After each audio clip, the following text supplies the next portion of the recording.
All right. Hello and welcome, everyone. My name is Julie Brashatsky. I am the Director of Community Living and Employment here at Institute on Community Integration at University of Minnesota. My preferred pronouns are she and her. I am a white middle-aged woman with short black hair wearing a maroon University of Minnesota sweatshirt, proudly representing. I'm sitting in my office with a blue painting behind me. It's supposed to be the sky. It's a great day here in Minnesota, so every little bit helps. Thank you for joining us for this edition of the ICI Policy Forum. We try to do these on a regular basis, every 2 months or so.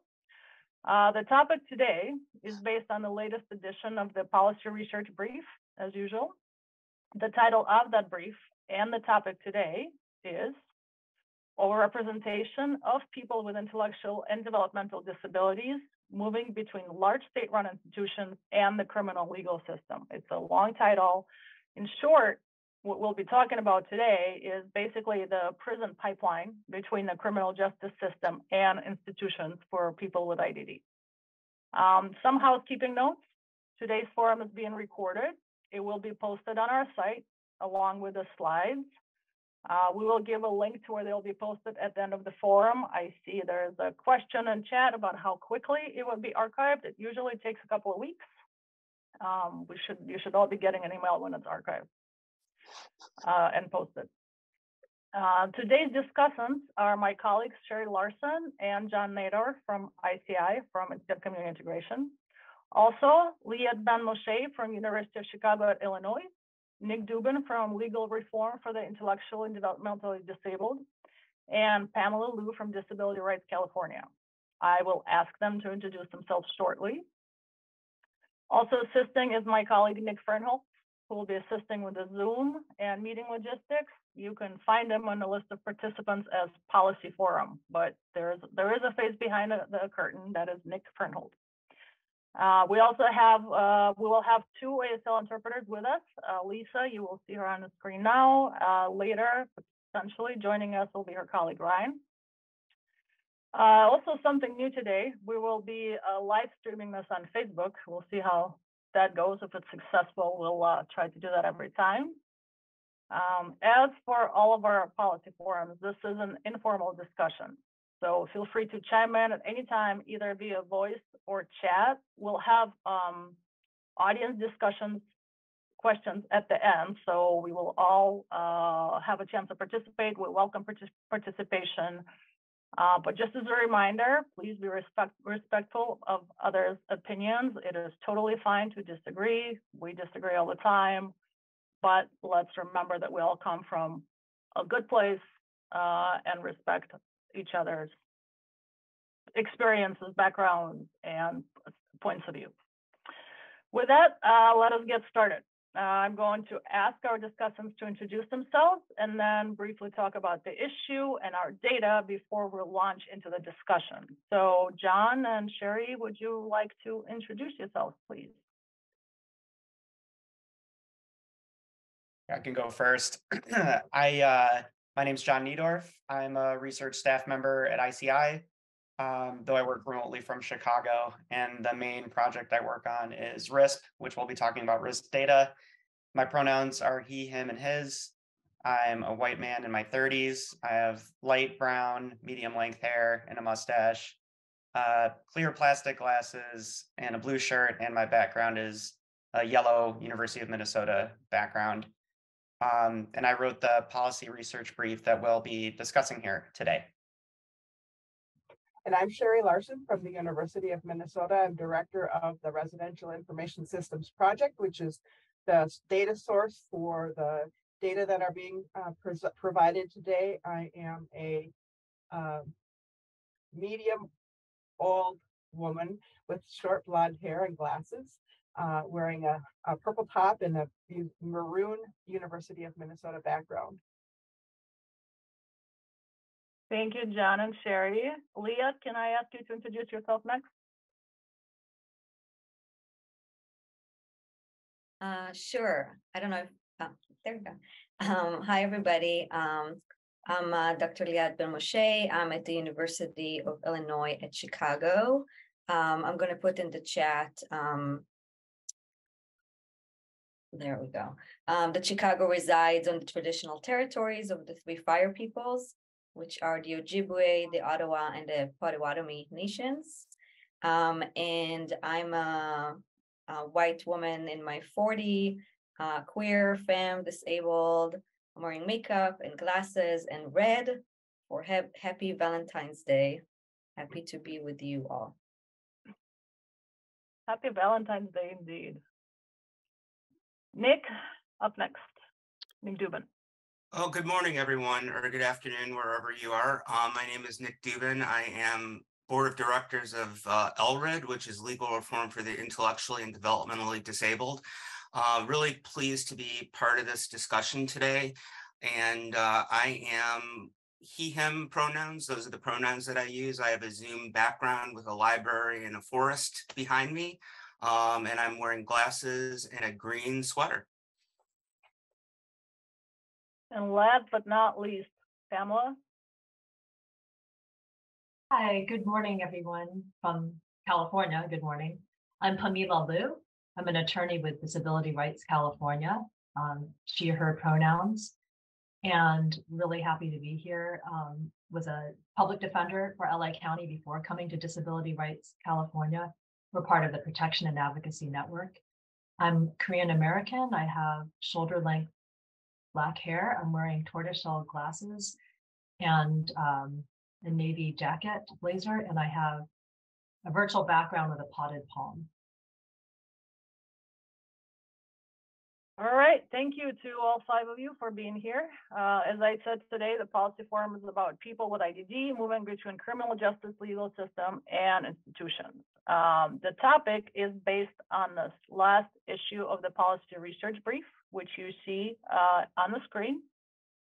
It's 2 pages. We'll provide a link to it. It's the briefs are always 2 pages, front and back, so they can be easily printed, short, sort of to the point. The idea is to use these for advocacy efforts, for education, for knowledge translation, just something that's easy to print out and distribute. So this is the brief shown here. We will use this brief to talk through the issue and some of the data and have a discussion based on it. So the research issue is about the pipeline between the criminal justice system and large institutions. I'm going to ask John Nadorf, who wrote the brief, to actually set up the research issue for us. Tell us what we are going to be looking at and what we're going to be talking about. John? Yes, so yeah, we're using data from the Residential Information Systems Project to understand the movement of people between the criminal legal system or correctional facilities, which refer generally to jails, prisons, and other carceral settings, so potentially detention centers, halfway homes, things like that, to and from large state-run institutions. For some context, we know that people with intellectual and developmental disabilities are overrepresented in the criminal legal system. It's not clear to the extent, though, how overrepresented they are. The studies that I read for a literature review, they estimate between 2 and 10% of people in the criminal legal system have IDD. Studies often define intellectual and developmental disabilities, cognitive disabilities, like slightly differently, so the numbers aren't super consistent. And all of them point to the strong likelihood that these are vast undercounts of people with these disabilities in the criminal legal system for a number of reasons. Additionally, so in the past almost 60 years, since 1967, when institutional living was at its highest for people with intellectual and developmental disabilities, that population has decreased from 195,000 people to about 6,200 people in 2019, which all the data we're referencing from RISP is from the 2019 fiscal year. As fewer and fewer people are living in institutions, more and more are living in their communities and in smaller size homes. And a higher percentage at the same time of people in large institutions have backgrounds, criminal histories, dual diagnosis with mental health disorders, and really severe behavioral challenges. And then since the 1980s, we've also seen the spike in the incarcerated population. This is the mass incarceration era. And the United States imprisons far more people than anyone else in the world, both per capita and total. It's a highly racialized system. It's also highly ableist. In addition to the data I mentioned before, people with mental health disorders are vastly overrepresented in the criminal legal system. And the criminal legal system, most people who are incarcerated are men, although that parity is decreasing. More and more women each year make up the mass incarcerated population. Thank you, John. Okay. So that is why we're talking about this today, obviously. To set this up, the data that we'll be presenting that was used in the Policy Research Brief and the data that will be shown here is based on a residential information system project called RISP for short. That project provides a glance into the problem, into this issue that John described. So we want to look at some of the data that RISP that comes out of RISP that serves as evidence of this issue. But before we talk about that, I'm going to ask Sherry Larson, who is the director of RISP and has been a director of RISP for a long time, to explain to us what RISP is and where these data come from and what they're used for. Good morning and welcome everybody. It's wonderful to see everybody here.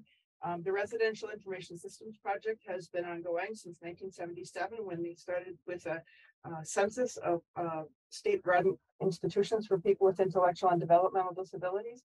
As John mentioned, there are only 16,200 people remaining in large state-run institutions for people with intellectual and developmental disabilities. And 17 states plus the District of Columbia have closed all of their public residential facilities run by states. So the group that we're talking about today are those in the 33 states that continue to operate large state residential settings. The people that we're talking about, the population we're talking about, people with intellectual and developmental disabilities in the criminal justice system, exist in every state. It's just that we have data from our annual survey of state-run institutions about the characteristics of people, those 16,200 who remain in public residential facilities. So as we have our conversation today, I want to keep in mind that we're just looking at a small part of the long-term supports and services system for people with intellectual and developmental disabilities. In 2019, there were 1.5 million people with intellectual and developmental disabilities who were served by state IDD agencies in some kind of setting. So with that, I'll turn this back over to John to lead us through. One quick question before we move on. There's a question in chat. Sherry, is there data available by state? Yes. So our annual Residential Information Systems Project report lives on our website, which is risp.umn.edu. And there are state profiles for every state that have some information about the states. And then in our technical report, we have more information specifically on this topic, the public residential facilities. For those states that continue to operate those facilities, there are tables that include specific information about the people in those settings. Although I have to say, I don't believe we report state by state information about this particular data point in terms of representation in the criminal justice system. You need that information, we have it. We just don't have it broken out in the reports for some of the characteristics of people in public residential facilities. Thank you. Okay. All right. So thank you for that background. Now we know what RISP is. We are going to go through three key findings, three key sort of data points. Our panelists are going to have a discussion around each of those, and then we will go to the larger audience discussion after that. So our first key finding is a graph that is shown here. It presents people moving to large state institutions and where they're moving from. So, John, will you describe what is shown in the slide, please? What we're looking at, what it means? Pretty busy slide. Yeah, so this chart here, it shows data on 1,014. That's a partially estimated number since we didn't get data from all state institutions. So the projection is 1,014 people were admitted to large state institutions in the 2019 fiscal year. As you can see at the bottom there, 29%, the most common place where people came from were correctional facilities. Again, that includes jails and prisons and other types of carceral settings. The next most common place were people living with family, who then moved to state institutions, group homes of 1 to 6 people. I'm sorry, and that means group settings of 1 to 6 people. So the second, third, and fourth from the top, those bars are all group settings where people with IDD, multiple people with IDD live, and their name is not on the lease. They don't own the place. It's owned by a service provider. And then we also captured people coming from these group settings, nursing home, assisted living, boarding homes, and mental health facilities as well. Yeah, and so it's 268 people, is that 29% coming from the criminal legal system. Okay, thank you. All right, so I have a couple of questions for our panelists, for our discussants, based on this slide. First, just so we understand, what are these large state institutions, state-run institutions? What makes them different? How do people end up there in general, and why? And anybody in our panel, please chime in with your perspective. What are these large state-run institutions? What makes them different, and how and why do people end up there? Let me start on that, and John will also add to this. But most of the people who are in publicly large state-run institutions have been there for most of their life. They moved there probably as children, and they're in their 40s, 50s, and 60s now. The people who are moving into institutions, only a small number of states are still admitting people to large public residential facilities. And usually they're being admitted because it's hard to find another place for them to get supports in their states, but sometimes they're referred there by the criminal legal system as well. And so in the RISP study, the technical definition that we give for these institutions, or as we call them, public residential facilities, it's that they're state-run and operated. All the people that work there are state employees. There's at least 16 people with IDD that live there. And then most of these are kind of campus style housing, and most are considered intermediate care facilities for individuals with intellectual disabilities. That's like the legal classification. Those are just the basic criteria. This is Pamela Liu, and in California, we pretty much closed almost all of the facilities that have people who have no connection with the criminal legal system. So the ones that we have, if you go visit, there's one in particular, it resembles a prison. It often has like the wiring on top, and people who are there have had some interaction with the criminal legal system. By some kind of perverse irony, though, sometimes people who are there, like on some kind of a legal status, like being restored to competency, may have an interaction in the facility where they're then arrested and then sent out to jail. So that's even more of a clear and stark revolving door.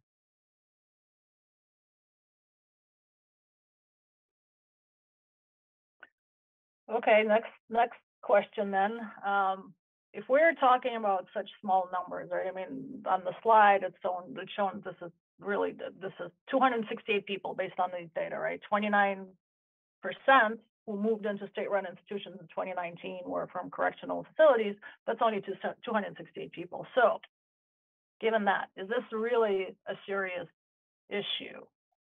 what are the data telling us? Is it a clue to something larger? Is this a more serious issue than these 268 people, and why? I think I'll start with this one. And I want to preface it by saying that all the data suggests that IDD individuals and autistic individuals are more often the victims of crime than the perpetrators. So whenever we're having this discussion, we should always keep that in the forefront of our minds. But on the other hand, we are seeing these numbers. Speaking from somebody who is on the board of LRID, we get calls on a daily basis from at least 2 or 3 frantic parents wondering what to do, where to turn, what lawyers they should try to seek, how should they work with their public defender. This is definitely a problem that's widespread.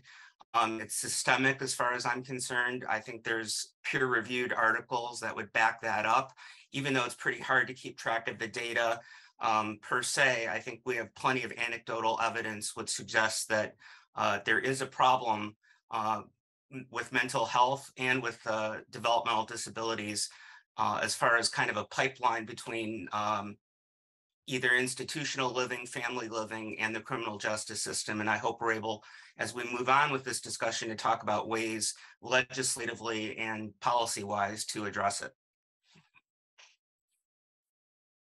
I can jump in just to support Nick's, to build on Nick's point, to say that there are kind of 2 trends that this data shows. And yes, the data is specifically in the slide is based on very small n or very small population, but it speaks to 2 large national trends that exist in larger research projects. One is a trend of deinstitutionalization, or the closure of institutions, large state institutions for people with IDD and psych disabilities as well.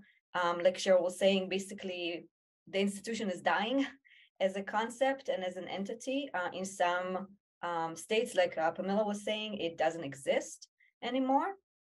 Here in Illinois, unfortunately, we've been pretty bad at the deinstitutionalization, so we do have those institutions, and they're not just forensic. But as a national trend, deinstitutionalization is one, and then the second is absolutely a national trend of mass incarceration. So a huge uptick in terms of what we call the carceral state, or the funds that are going into corrections, and also who gets taken or captured by corrections. And by corrections, I mean policing and jails, prisons, and the criminal justice system. So those are the 2 trends. This is Sherry. I just want to point out one thing that's on this slide that we didn't really talk about, that is really an important issue. It's not just that people are coming in and out of correctional facilities, they're also coming in and out of mental health facilities. And so we don't have the data. We don't know how many people with intellectual and developmental disabilities are living in mental health facilities, and we don't know how many people are living in correctional facilities. The data are really, really bad. The closest we get is people with cognitive limitations, but honestly, people with intellectual and developmental disabilities are a very, very small part of that population. Most of the people in that population are either people with mental health diagnoses, or they are people who have dementias associated with aging. So the data are they're just not there in terms of the correctional facilities and mental health facilities. But knowing that in those states that still operate these facilities, that people are coming from other institutions to that institution, and they're moving to other institutions from those institutions, tells us that there is cross institutionalization happening, and that we can't just keep track of what's happening in the IDD system. If we want to know what's happening to people with IDD, we also have to keep track of what's happening in other parts of mental health and long-term supports and services. Thanks. Thank you all. Before we move on to the next slide, which is going to actually show the movement out of the state-run institutions, there's a question in chat, and I know that John, you already answered it, but I wonder if other panelists would like to chime in. Are there certain antecedents that get a person involved with the criminal justice and prison system that are common? So there's certain things that happen commonly to people with IDD to get them involved in criminal justice prison. I mean, I think there are two situations. The one that John mentioned are situational encounters. There's a pretty well-known case in Virginia of Nellie Lotson, who was standing outside of a library, African-American, about 20 years old, and he looked suspicious to the police. But it was his routine to want to stand outside of the library every day. And the police approached him. He didn't know what was going on. He reacted and got charged with assault, and had to go to prison and had a horrible experience, just truly traumatic. And thankfully, he was pardoned by the governor.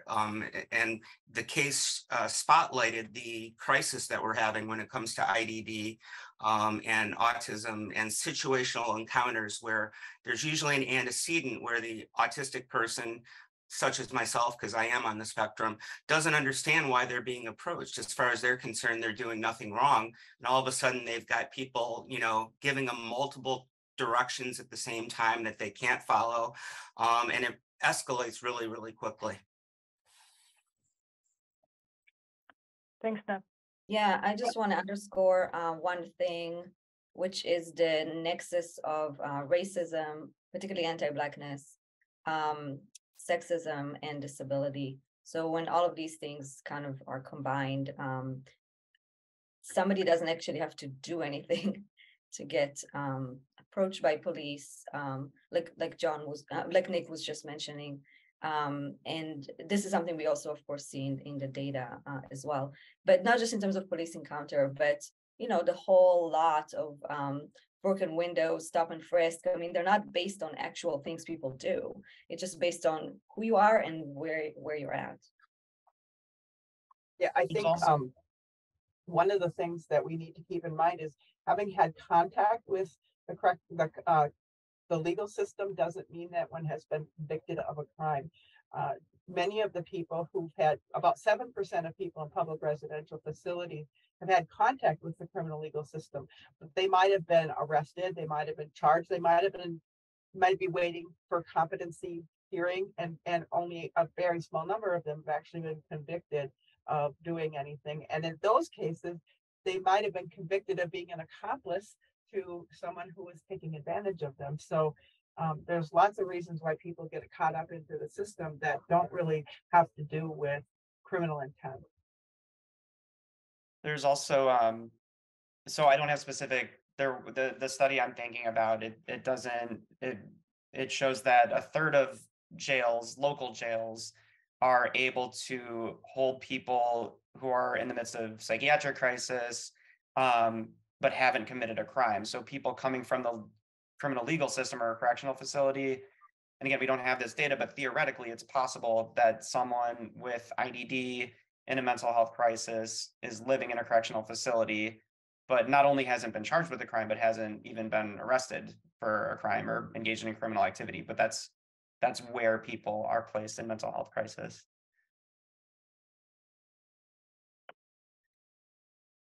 All right, I want to move us on to the next data point and have a discussion around that. So this is, again, I'm going to ask John to describe it, but this is about where people go when they leave the state-run institutions, right? So we talked about how people get there, where they come from, and how they tend to, the majority of them, a large proportion of them comes from criminal justice system. Now, this is about where people go when they move out. So John, could you again talk about what's presented here?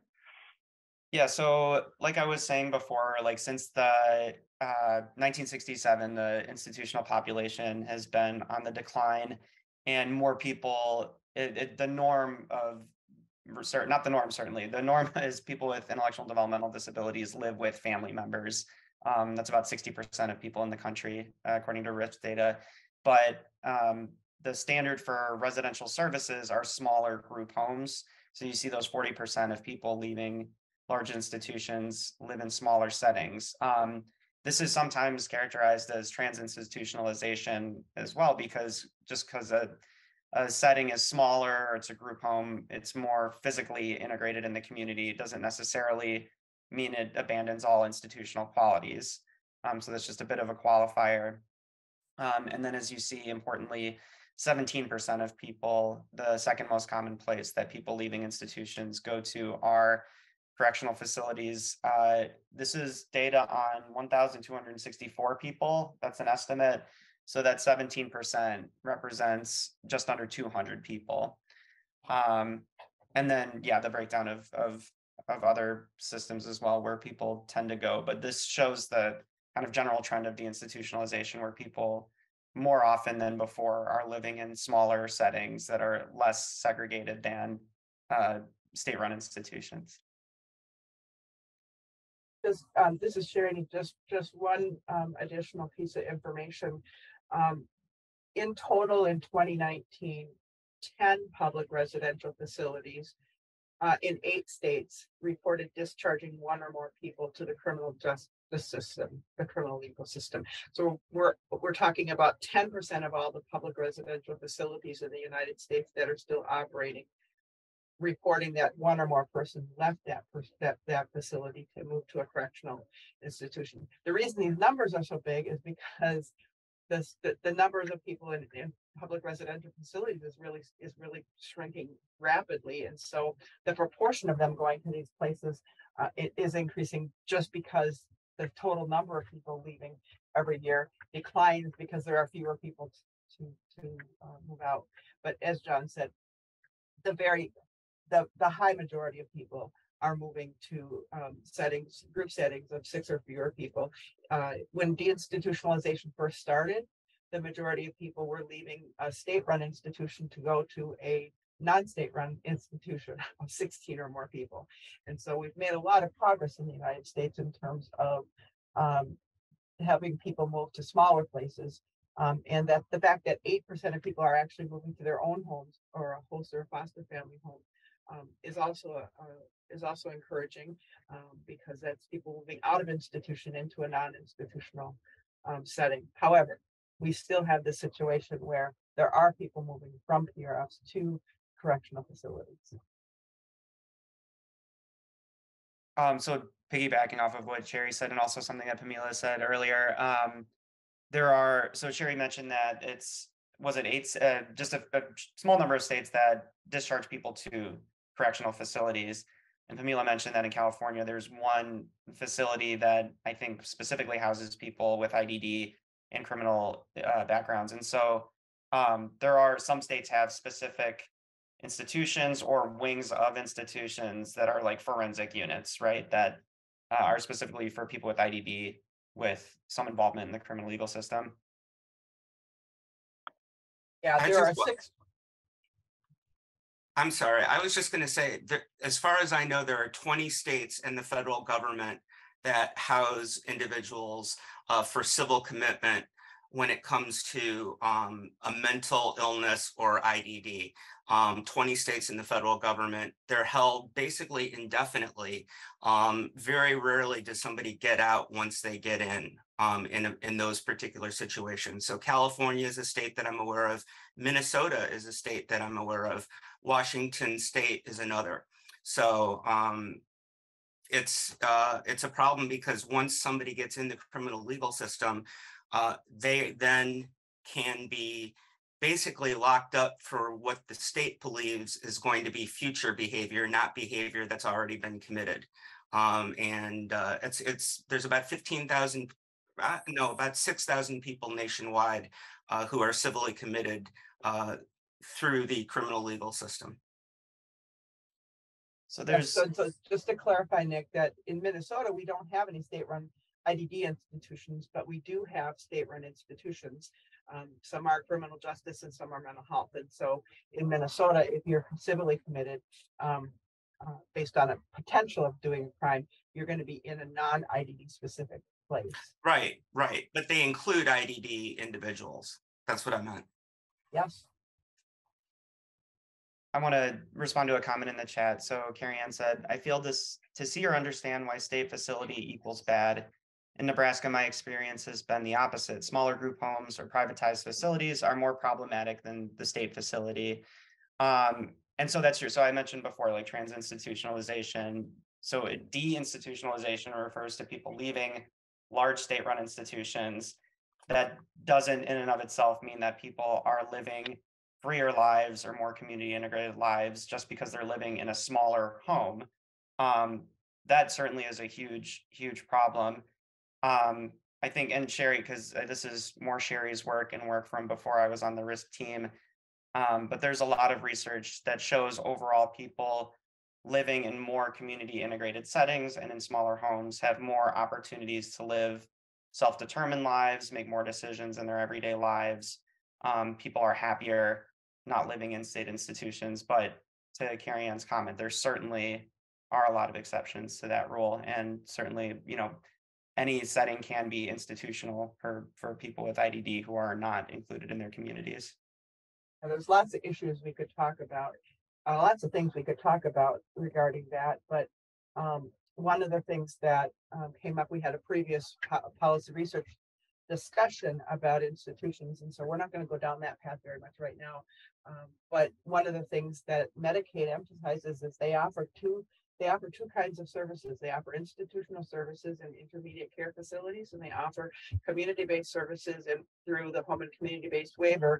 And the 2014 home and community-based waiver rule is what has got people hoping that people's lives in waiver-funded settings will be better, because there are specific guidelines that require services to be individualized to the person, that the person has access to their belongings, they have a key for their door, they can have guests over, they can eat when they want. There are some really strong protections for people in that new rule. It is not fully implemented yet. It's supposed to be fully implemented in another month, I think. But when nobody is trying to say here that one kind of service is all good and another kind of service is all bad. That's not what we're talking about. We're talking about what's going on with people who encounter the criminal legal system. Where do they go? Where do they live? And how? And are we doing a good job with that population? Thank you, Sherry. That's right. What we are talking about is between this connection between the clear connection between the criminal legal system and institutions.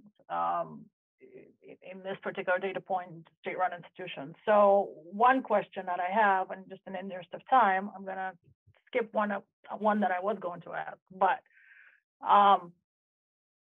question to our panelists: in your perspectives, what could a more effective service provision system for people with IDD who had previous contact with criminal legal system look like?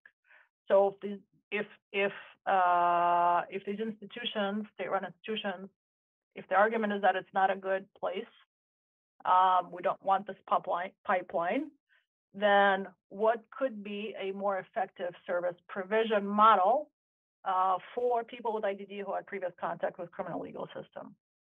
And whoever wants to chime in from our panel first.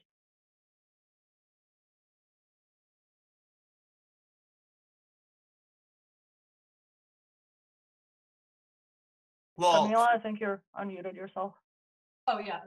Go ahead. I'll let you go first. Okay. I was just going to say for people who are being charged, and this was something I was going to talk about later on in our discussion, we need to expand diversion criteria, and we need to keep these individuals out of the jail or prison system whenever possible.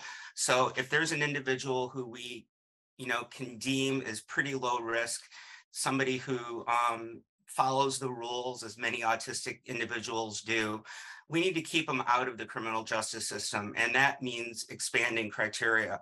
I was very pleased to see West Virginia is thinking about a law to include mental health and IDD in their considerations for a diversion program.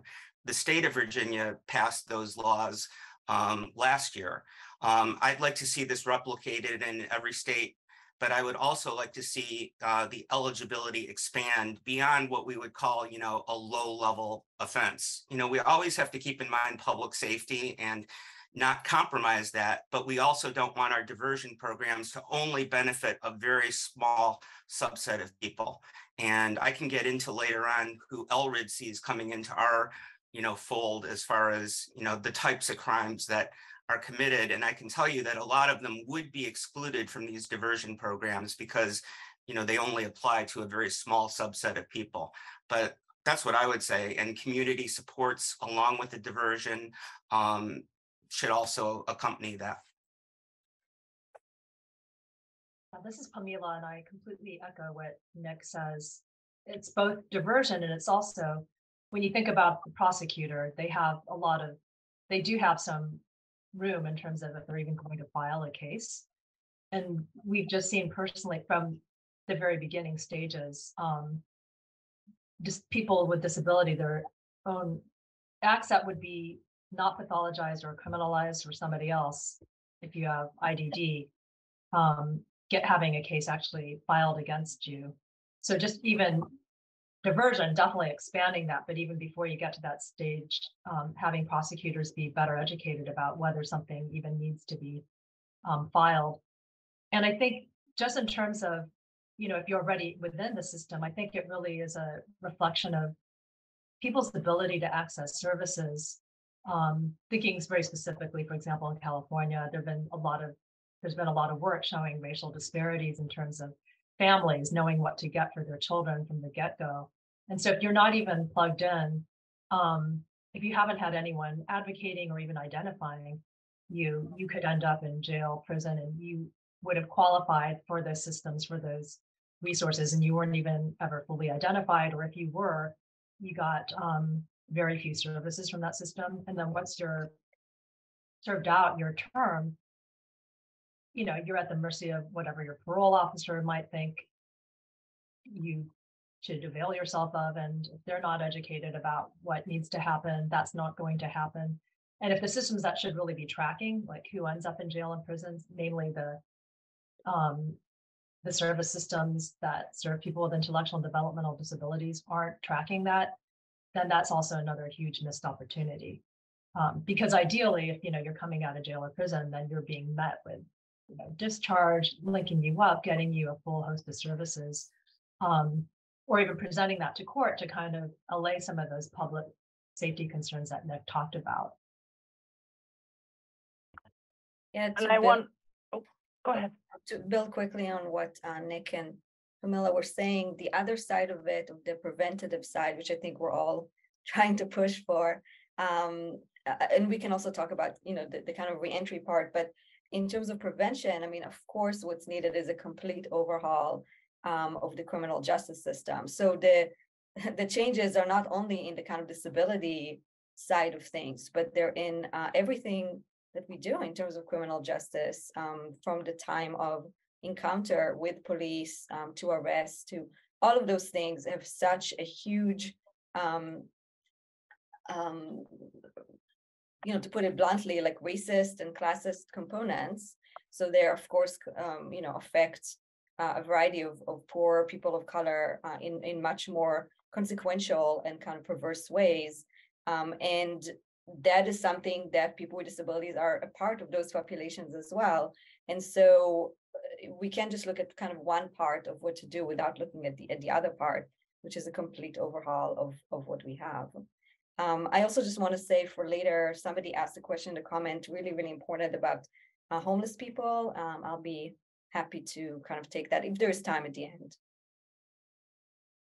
That would be great. This is Sherry. I wanted to mention one other population or one other group where this is a really big issue, and that is kids in schools, high school kids, especially young Black men in high school. Parents have told the Minnesota Developmental Disabilities Council that there's a pipeline from school to prison for those young Black men. And there is certainly room for us to improve how we educate, how we support people with intellectual and developmental disabilities so that they don't end up caught up in that system. We need to find a way to provide education to those individuals effectively. And maybe some of the commenters have more thoughts about that. Yeah, I mean, that's definitely one thing that's changed in the last 30 years. When I went to high school, there were no resource officers. There were no police officers in schools. So a meltdown or some sort of misbehavior was not criminalized. And I think we need to do a better job of training resource officers to be the first line of defense, and de-escalate and not bring charges, because I think people are too trigger happy to charge students when 30 years ago we weren't doing that. We found better ways, better alternatives. So we know that, there are better alternatives, but we're not implementing them. This is Pamela, just quickly to Cheryl's point. It's both about enriching services, having better services, but also what Liat said, there's definitely racism, there's overcharging, there's the huge racial disparities in terms of who gets suspended, expelled, and arrested, and it's overwhelmingly Black youth. And there have just been multiple studies that have confirmed that. Thank you. I'm going to move us along to one. We have one more data point to discuss, and that's really going to just show us the trend over time. So John, if you want to quickly explain to us what we're looking at here.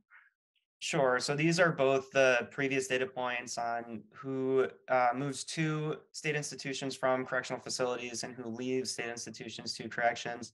But over time, since we began collecting this data in the RISC project, so in 1985, you'll see the numbers were pretty low. There was no one discharged to corrections and very few people admitted from corrections, and those numbers have increased. The basic summary is that, as fewer and fewer people live in state institutions, the people that continue to live there typically have really high behavioral challenges and dual diagnoses with mental health disorders that often lead to involvement in the criminal legal system. And just to reiterate, I think Sherry mentioned this a while ago, 7% of the 6,000 people living in state institutions have previous criminal legal system involvement. And that 7% is just under 1,200 people. And so, yeah, this data shows the movement between criminal legal system and state institutions over time. I think it also shows a changing use. Some states are intentionally changing the population they serve in public residential facilities to serve more people who are involved in the criminal justice system. It's clear there are 6 facilities. In 2019, there were 6 facilities where more than half of the people living there had involvement in the criminal justice system. 12 facilities where between 10 and 50% of the people living there had previous involvement in the criminal justice system. These are becoming alternatives to the criminal legal system intentionally, IDD facilities that are intentionally being used for that purpose. So I think some of these reasons have already been sort of voiced, but what are why are there any other reasons that are leading to this seeming increase in the, at least in the proportional thickness of the pipeline? Why this increase over the years? Any other reasons that we haven't heard about yet? Well, if you look at the chart, it starts going up around 2008 and 2012. And this is when social media kind of began and the iPhone took over, and online crimes that we didn't think, could happen started happening. And I can tell you from LRED, a lot of the calls we get surround this issue. I've talked to our executive director, and he says it's probably about 80 to 85% of the calls that we get. So my hypothesis is that 30 years ago, a lot of these crimes just weren't happening because the technology wasn't there for it to happen. Why they happen? There's often social misunderstandings, boundary issues, lack of sex education. And these are all policy issues that I hope that we can discuss as we move forward. But I do think that's one driver of why it's gone up. Not the only one, obviously. I think there are a lot of other factors, but I do think we can't ignore that.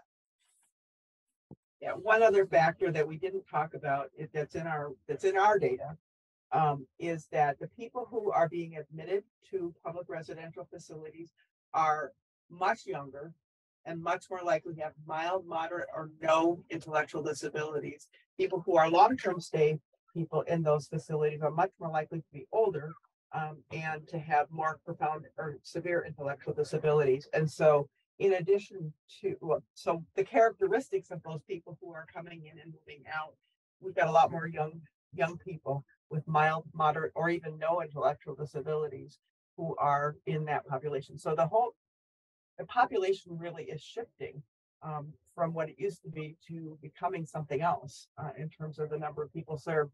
And we've got a scatter plot. It's just a fancy graph that shows that there are some states that have, again, shifted their public residential facilities to primarily serve young people with mild, moderate, or no intellectual disabilities. And those are folks who typically need a lot more supports for behavior or have mental health issues. So we just know that there are these specialties emerging in states amongst how public residential facilities are being used. And like, obviously, as we've said, these proportions are increasing, but the overall numbers of people living in institutions is decreasing. However, also since 1985, the mass incarceration has grown quite a bit. And so the prison population in the United States has ballooned. And so there's just more people involved in the criminal legal system, or that are incarcerated at least, than previously. I also wanted to tee up Liat, because I think looking at this information, it can be easily that someone might deduce that as deinstitutionalization progresses, there aren't adequate services in the community for people, and so they end up involved in the criminal legal system. And while parts of that are true, Liat, can you pick apart some of the nuances of that? Sure, I'd be happy to. And I'll also drop in the chat an article that's also a book chapter from my book, Decarcerating Disability. But I'll post a PDF version in the chat in a second. But the point of that pretty long article is that, like John is saying, we often look at these kind of graphs, especially the ones that go even below 85, and we think to ourselves, oh, if you add the rise in incarceration, and if you add deinstitutionalization, one led to the other. So people went out of institutions, particularly psych facilities. They ended up homeless on the streets, and they entered prisons and jails nationwide, because it looks like it happened around the same time.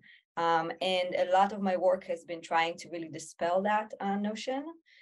So really, to summarize what did happen at the same time is the complete evisceration of welfare in the United States. So that happened in the 80s.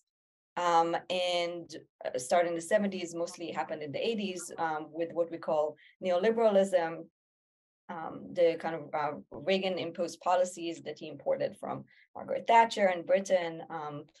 And the evisceration of welfare, I don't just mean welfare benefits, I mean anything, including what we just discussed, education, for example, right? So evisceration of housing, affordable, accessible housing, things that, up until that point were seen as just a right of people to receive.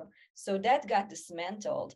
And what has increased, which is absolutely true, and you can see that in these kind of graphs, is money, funding, and resources going into corrections. So ballooning police budgets and correctional budgets at exactly the same time that welfare is eviscerated.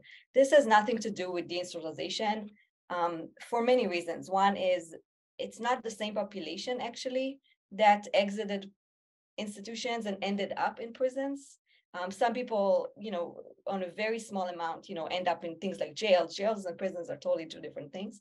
But also, if you look at demographics, for example, and age and gender, the populations that exited institutions in that time were not Black men or Black and brown men. These were not the population that exited institutions.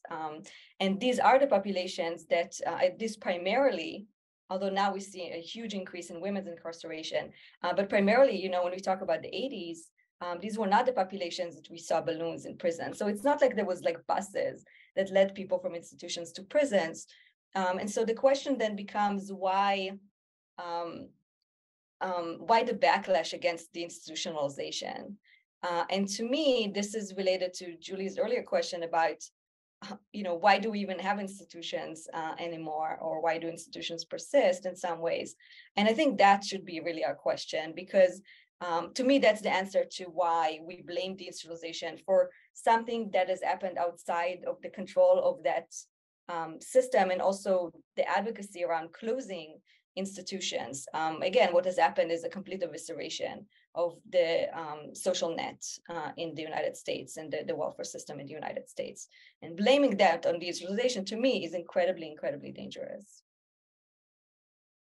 I just want to thank Dr. Ben-Moshe for her scholarship on this, because just the way we see it play out all the time in policy, particularly in California, just recently, you know, people don't make that connection, and there's always talk about, well, we need more of these locked facilities.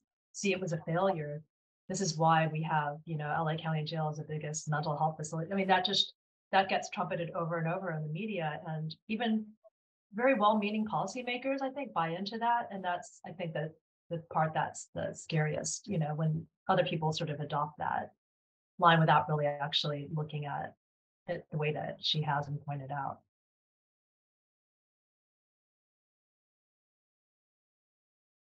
Yeah, one of the things that happened in the history of deinstitutionalization for people with intellectual and developmental disabilities is that people with intellectual and developmental disabilities did not end up homeless. They did not end up in the systems were created, the community infrastructures were created so that people had a place to go when they left institution. That did not necessarily happen when we closed or downsized their mental health facilities. We did not necessarily build a system. In fact, we do not have an adequate system, community services system for people with mental health issues. And that's part of the issue that we're seeing some spillover of it in here. Really, the system that's really not working is the community services system to support people who have mental health needs, stay out of any kind of institution. Thank you to our panel. With that, I'm going to move us along to policy recommendations. So here's where we start talking about like the potential strategies, starting with the policy recommendations that the policy research brief that the STORS document gave, that were developed by John and Sherry. So I'll ask John and Sherry to go through those fairly quickly, and then we'll ask Dr. Ben-Moshe and Pamela and Nick to respond and add their perspective and recommend, add to the recommendations. And after that, we'll go to the audience discussion with a couple of questions. So what are we recommending? John and Sherry, want to kick us off here? Sure. So by growing the Medicaid home and community-based services system, so that is the alternative to institutional living. It supports people to live in their own homes, in family members' homes, in group settings, ideally by their own choice and not a forced choice between one institution and another type of institution. So that would require, you know, higher Medicaid reimbursement rates, among a lot of other just general investment into these services to strengthen them. You know, a lot of the issues are there's very little money in these service systems. There's a lot of the pay for the direct support workforce, which is the second policy recommendation. The pay is really weak and needs to be much stronger. There's a lot of other issues that create a lot of instability in the direct support workforce. And so for a lot of many complicated reasons why the workforce is so unstable, one not all encompassing, but very wide reaching solution is creating the standard occupational classification for direct support direct support professionals, so that more accurate research can be conducted and policies to improve pay, improve retention, improve the whole services system can be more effective.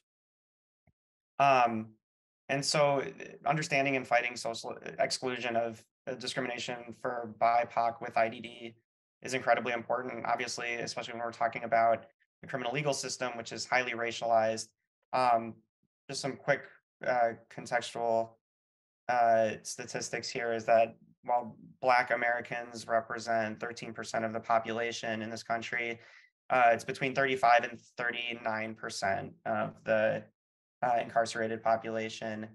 And similarly, Hispanic and Latino folks are 18% of the US population and overrepresented in confinement correctional facilities at 19%.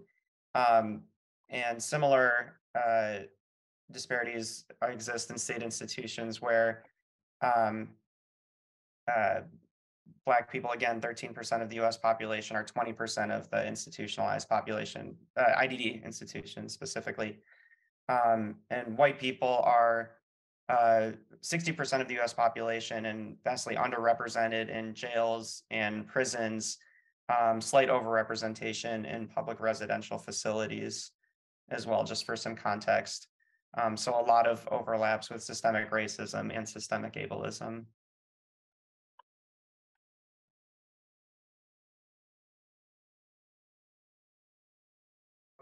Sorry. And so law enforcement training and alternatives. Yeah, there's a lot of research now. I think in the last few years, there's been a lot more investment in crisis response, mental health crisis response teams, having social workers respond to crises in addition to law enforcement or instead of law enforcement, putting more financial emphasis on social workers to respond to people in crisis, and they lead to fewer arrests, fewer violent altercations, increase getting people in touch with helpful services.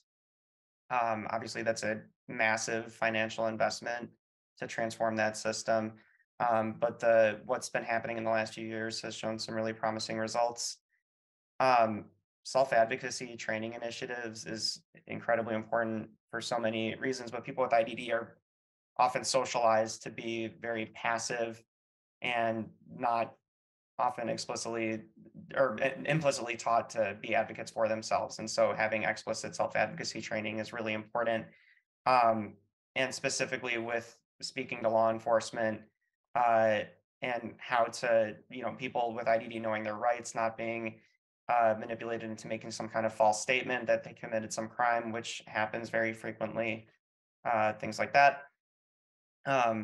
In jails, there's very poor screening and diagnosis of IDD. And so again, when I reference the overrepresentation of people with IDD in the criminal legal system, those are all likely very severe undercounts.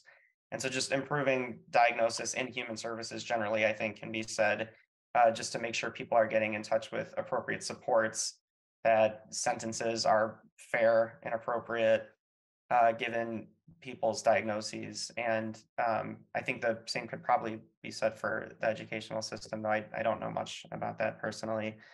And then having more educated lawyers on supporting people with IDD and judges as well. So I think that there's a lot of misunderstandings about disability, in addition to undercounting and underdiagnosing, also just not understanding the unique challenges of intellectual and developmental disabilities.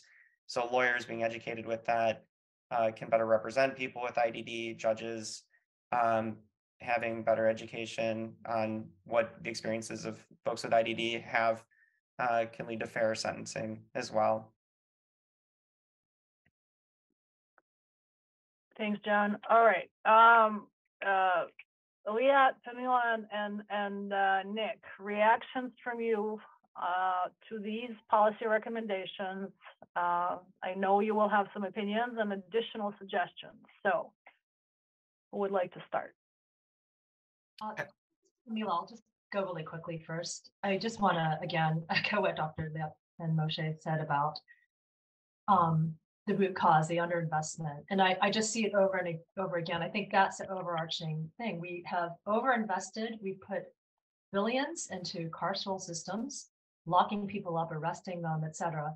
We have put pennies into social supports, into education, housing, social services, all of that. And then we're surprised by the outcome. I mean, it's like if you're putting all your money in one place and none in another, and that we can't be surprised by what we have. I think I would disagree with the increase of law enforcement training part. I used to be very supportive of that. I previously helped train law enforcement, and I don't think it's useless. They still have the job. They are the only sort of system out there that responds to crises. But when you think about what they're there to do, it's fundamentally incompatible with providing a response that's going to be humane, that's going to keep people safe. And that's why we end up with people who are shot, killed by law enforcement. When you think about a person with autism, they're often the way they'll present is, and just the way they move in the world is fundamentally at odds with what law enforcement is demanding they do. And I don't know how you can train that out of a setup that is meant to get people to comply by barked commands. It's just, it is going to result in disastrous outcomes. So what if we took all that money and really funded robust crisis response where peer people lived experiences, peers, people who really know what to do when another person's in crisis were fully funded, not just given maybe like $20,000 for a program and then being shocked when the outcomes aren't good. I mean, like, what if we really scaled those up? And I think I said I would be brief, so I'll jump over to the last one in terms of very practical, immediate solutions about in terms of when somebody's actually already in the criminal legal system. I think each player in that system, from the district attorney, like Nick had mentioned, expanding diversion, before you even get to diversion, when they're looking at these arrest reports that come through, deciding, is this thing even worth filing? And, taking a look at that. And I think in many circumstances, they wouldn't even need to file a case. For the public defenders or the people charged with representing individuals, really knowing what to look for, looking when to ask for an evaluation for your client, when to see that there's a full defense or there's mitigation. There's just so much that could be done in that respect. And that for judges, for them to be on the lookout and dismissing cases in the interest of justice, to actually pay for evaluations and not just take the position that people are malingering to get out of prosecution. So those are just some thoughts. And I would piggyback on what Pamela just said. When we talk about training, we often talk about training on the front end of the problem as far as first responders and people called out to the scene and crisis intervention teams. We don't often talk about training for the back end of the problem, which is probation officers and correctional officers. But then that's an oxymoron, because that's a system that is fundamentally built not to serve the needs of autistic people. Title II of the ADA in jails and prisons, as far as I'm aware of, is not honored. I've talked to numerous parents. A lot of the time it's because contraband, accommodations with sunglasses because somebody wearing them would have migraine headaches. Those aren't allowed. Earplugs aren't allowed. Being segregated away from general population, but not in ADSEG or solitary confinement. Those kinds of things don't exist. Autistic people aren't taught the inmate code of conduct before they go into prison. So they could read the manual, they could know every single rule, but they may not know, not to sit in that chair because so-and-so watches TV in that chair and they're going to get beat up if they sit in that chair because no one tells them. The only way that really helps them is if somebody, takes them under their wing. But even then, that person could take advantage the autistic person. So it's a fundamentally incompatible setting, but yet we don't talk about training on the other end for correctional officers, for probation officers, especially probation officers who may end up supervising a client for 3, 4, 5 years. They're just not trained in autism, and I think that needs to change. I would also say that when it comes to learning about rights, yeah, you have to teach people the basics, be polite, keep your hands on the steering wheel. But after that, like John was saying, you don't have to say anything. And in fact, you shouldn't say anything. You have to basically say, I need to speak with a lawyer, not I want to speak with a lawyer or I'd like to speak with a lawyer. It has to be very assertive. So there's no ambiguity when when those issues come up. I do think screening early on, diversion programs, deflection programs, where if all where an arrest record could be avoided, because oftentimes these people, get arrested and then, maybe the charges are dropped, but yet they have this arrest record. So then when they go to apply for jobs in the future, that shows up and unfortunately impacts them. And yeah, we do need to educate all parties in the criminal justice system, defense lawyers, mostly public defenders, because that's who ends up with the vast majority of these cases, but also prosecutors and judges, whether it's bar associations spending more time on this, allotting their accreditation for these kinds of programs. We definitely need to do a better job to get lawyers to understand that it is literally torture to put an autistic person in jail or prison, literally. From the moment they get in, they're ripe for extortion, victimization, being sexually abused, and even possibly being killed. So if that can be avoided, where the person is not a threat to society and they can get the community supports that they need, hopefully allotted by the state as far as resources, then that's always what we should be doing. We should never be putting somebody in jail if it isn't absolutely eminently necessary physically to keep society safe. And I think the vast majority of the time, that's not the case. Thank you, So Nick. to- And we To have build Mary. on, oh, I'm sorry, what? Oh, go ahead. Okay. To build on what was just said, what if it's never necessary? What if we understand, as research has shown, prisons and jails are incredibly disabling and traumatic? Of course, they are, especially so for people with histories of trauma, which is not only people with disabilities, but for example, people in women's facility, which are mostly women, have shown, it's over 80-something% have histories of trauma in their relationship, sexual trauma, and so on. Being strip searched, sometimes daily, sometimes weekly, is state-sponsored violence, violence against women. I mean, you don't come out of this experience without being harmed. You might not come out of it being politically disabled, but you certainly don't come out with it without being harmed. So having said that, I think it's time for us in disability worlds to get on board with systems that are trying to, for example, all the questions in the chat, well, where's the money going to come? How do we make the structural change? There are initiatives now, including where I am in Chicago, that are literally trying to take money, what we call defund. People hate that, but whatever.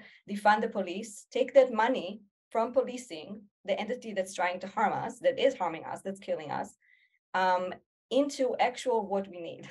So in Chicago, there's several initiatives that are called things like Treatment Not Trauma, and they call different things in other places, where literally they're trying to take away budgets from police, which have ballooned, skyrocketing so, into supporting mental health, including peer support, including the things that you both mentioned so eloquently a few minutes ago.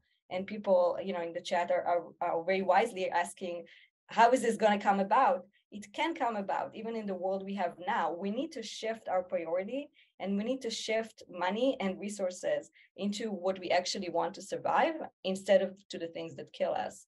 And I think that, again, us in disability worlds, things are already in motion. I think we just need to get on board. Thank you. I see a raised hand. Mary Pearson has her hand up. I just wanted to comment. I said this earlier in the chat, but I think one thing that is also a significant issue is that most states have a waiting list for their waiver system, especially for IDD, as well as sometimes autism, sometimes mental health waivers. And so those Medicaid waivers are what funds the community services, what funds the housing services, what funds all of that. So the problem is, typically, in order to move forward on that waiting list, the person has to have significant needs, often deemed crises. So I've literally had to work with families where we have to set it up that when their adult child who has autism, when they have a breakdown out in the community, where we literally have to say, okay, we're gonna have to call 911 and bring in the law enforcement side of it, even though we don't want to, and even though that can and does sometimes lead to incarceration, because without those crises, they're never moved forward on the waiting list so that they can get the community services that they need in the first place. I've lived in 5 different states in the last 15 years, and I've seen it in every state I've lived in so far. That because of these waiting lists, I mean, the whole system is set up so that you have to contact law enforcement in order to cause that crisis. So I just wanted to bring that up. That's definitely something within the system that I think can be changed, like you were saying, but that we need to look at for sure. I'd like to respond to that just very briefly. There are now some states that have changed their system, their long-term supports and services system, from using the Medicaid waiver, which is capacity limited, there's waiting lists, to using Medicaid state plan, home and community-based services. And that one of those states is California, where if you meet the eligibility criteria, you get something. There aren't any waiting lists. By rule, you cannot have a waiting list for a state plan service. You can limit state plan services in terms of how much money per person is available. You can limit the scope of resources that are available. But there are now some states that have really switched their systems from a system where there's a waiting list, and some people get and some people don't, to a system where if you're eligible, you get, but you might not get $70,000 worth of services. You might get $5,000 or $20,000 worth of services. Mary, I think that's a really good point, and that's making my brain work a lot, because one of the future briefs that I'm trying to work on now is on waiting lists, and how states have eliminated waiting lists, like Sherry said, and how that means people are getting some services, potentially not sufficient services, but the overlap that long wait lists, how you get off of wait lists, how you receive services and get prioritized, how that overlaps with this topic of criminal justice, I think is really important. There's in Texas specifically, the waiting list for competency assessment is years long. And the waiting list for long-term supports and services for people with intellectual and developmental disabilities is even longer. There's hundreds of thousands of people waiting in Texas for services. And so but I guess the situation there is there's prices go within the IDD system and in the criminal justice system. They're both in dire need of some changes in how things are being done. I wanted to highlight a comment that Roger Stancliffe made in the chat a while ago. I'd like to hear, so he's saying, I'd like to hear more about competency determination, delays in such assessment, where people go while waiting for the assessments, what happens if you're found unable to be tried, and how well the notion of restoration to competency fits with people with IDD. And I'm blanking on the legal concept, but I know Liad, Pamela, and Nick were discussing this when we had our prep call last week, where people who are charged with crimes that ostensibly have limited sentences for the crimes, but they can be indefinitely institutionalized if they're determined to go that route, the mental health route or IDD route, rather than trying them for a crime. Civil commitments, Liad says.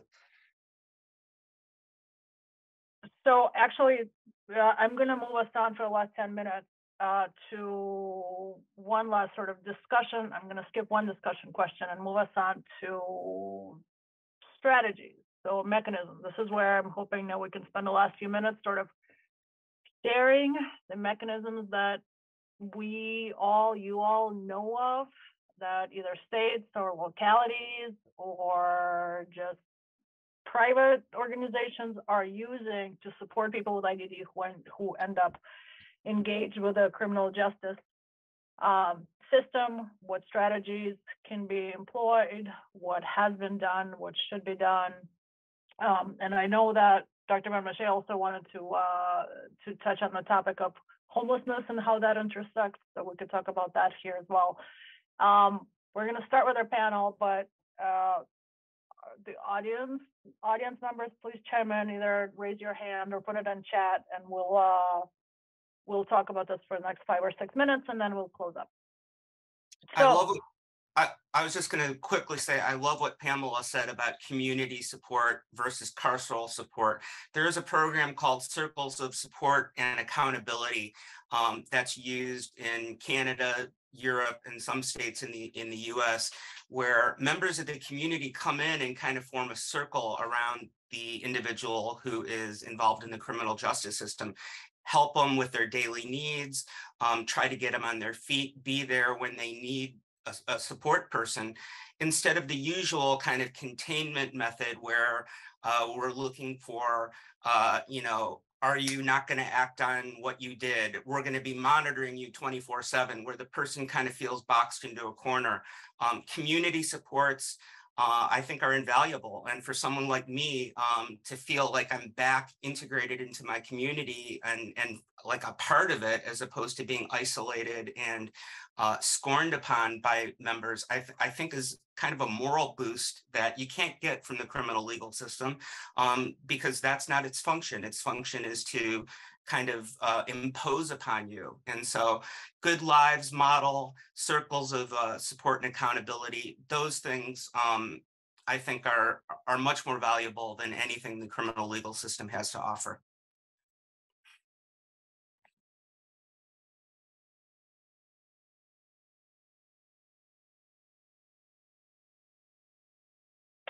I would ask Pamela and Dr. Ben-Moshe if you'd like to chime in on this question.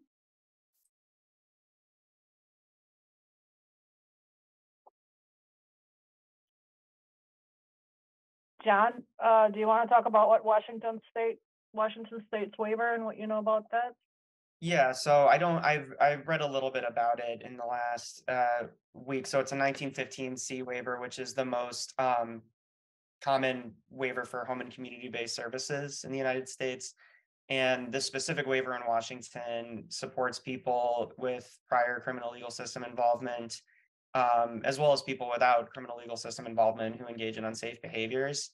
And so I don't know like how much of their funding goes to residential, or well, wait, if it's a waiver, I don't know the specifics of where the funding goes, but I know that it's specific services to be, community integrated services in your own home or provider owned and operated home for people specifically with those challenges. It's the only waiver of its kind that I know of. I'd be really curious if there's others though, and especially in the specifically IDD specific waivers. I don't know about what else in Medicaid funding exists for folks with those challenges. Yeah, this is Pamela. There may be people in my organization who have a better grasp about what our Department of Developmental Services, and then we have what's called a regional center system. If they have anything in place, I'm not familiar with it. For example, something that's actually like a benefit or something that can be tapped into. But I will say that what somebody had mentioned in the chat, Rory, in terms of reentry, I think those have been really effective programs in California, the ones that are run by previous people with lived experiences or who are system impacted.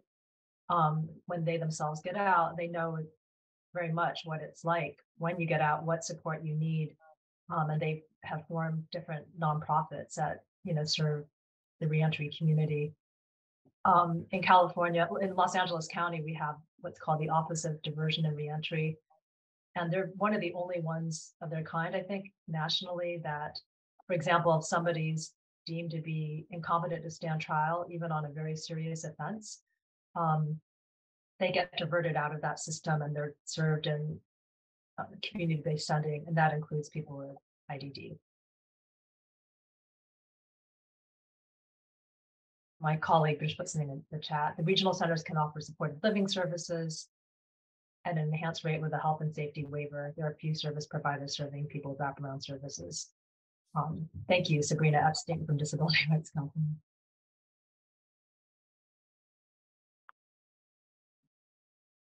Anyone from our audience has mechanisms or strategies or experiences that they would like to share?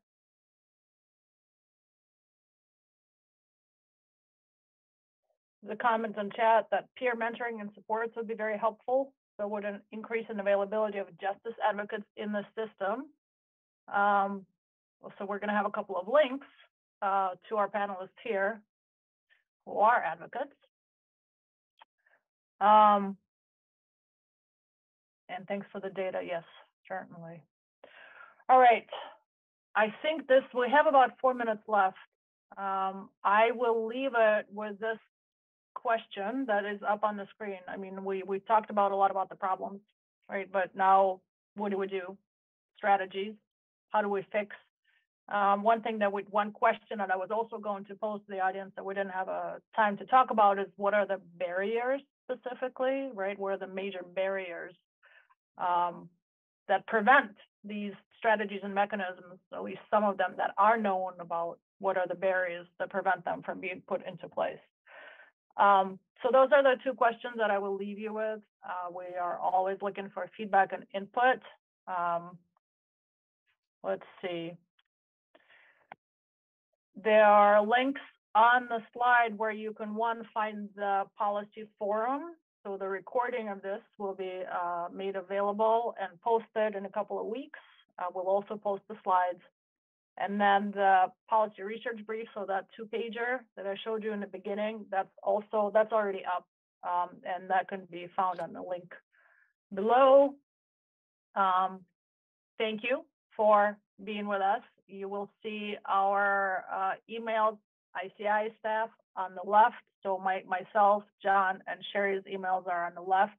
And then not ICI, so our non-NCI discussants, Dr. Liat Ben-Moshe, Nick Dubin, and Pamela Liu, their links are on the right, including to their respective organizations. So if you're looking for more information, this would be a good place to start.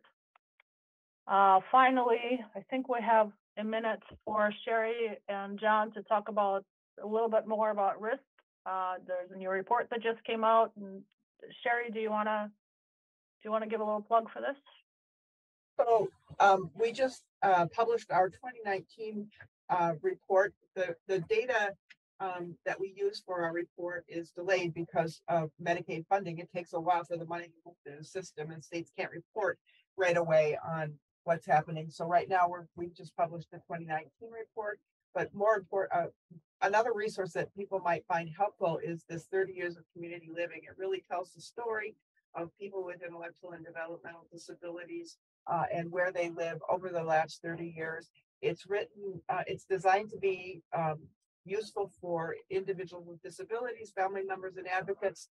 It's written in language that is as simple as possible. So the resource on the right-hand side or the left-hand side is a technical report. It's highly technical. The resource on the right-hand side is written in in language that is intended to be readable by people with disabilities. Excellent. A lot of work went into these, so do use these resources if they are at all relevant to you. They're great. We have a request to go back to slide 14. No, slide 14 is this. Yeah, that's a good one to leave off. Yes, we'll leave off with this slide. Thank you, everyone, for who joined us today. Thank you for the conversation. Thank you especially to our panelists, to our discussants. You were all amazing. And thank you as well to our ASL interpreters and our staff. Nick Fernhold, thank you. You're amazing as well. Have a lovely day. Have a lovely rest of your week, and we'll see you next time.